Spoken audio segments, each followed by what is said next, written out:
Questioned the timing with his previous contract not due to expire until after the 2018 season. Why did NFL owners feel an urgency to give Roger Goodell a contract extension? Questioned the money with a potential annual salary of $40 million over 5 years, on top of the $212.5 million he has already been paid. Why does the guy who oversees the business of the league make so much more than the guys who play? Questioned the troubling trends.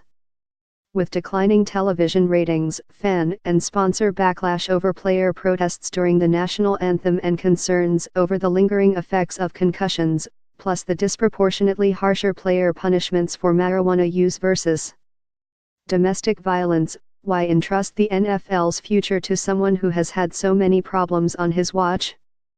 Question the lack of competition.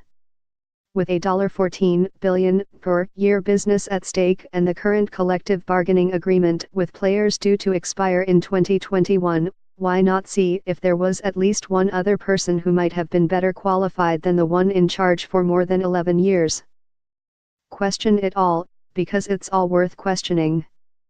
Then, when you're finished, you just might arrive at the same conclusions as those who finalized the deal Wednesday. The timing, among other aspects of the extension, made perfect sense.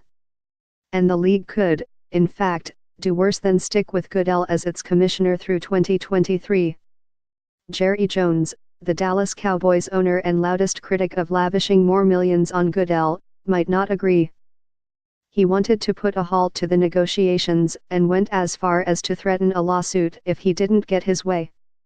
Much of Jones' opposition was driven by his anger over the commissioner suspending the Cowboys' star running back, Ezekiel Elliott, for 6 games for an alleged sexual assault, while he was at Ohio State, that never resulted in any charges. Yet, it could be argued that Jones' resistance brought a bit of sensibility to the final deal.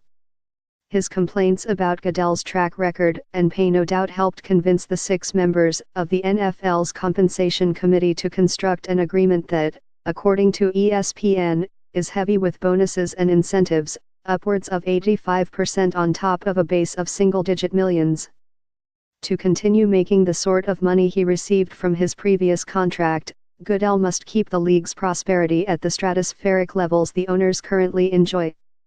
That undoubtedly will be put to a stern test during the next round of negotiations for new television contracts to replace the ones that expire after the 2022 season. Which is why finalizing Goodell's extension well before it expired was a logical move.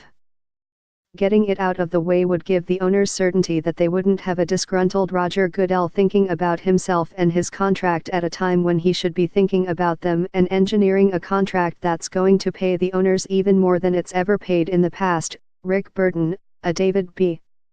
Falk endowed professor of sport management at Syracuse University, said by phone. What they're saying is, listen, we're in a position to get this done.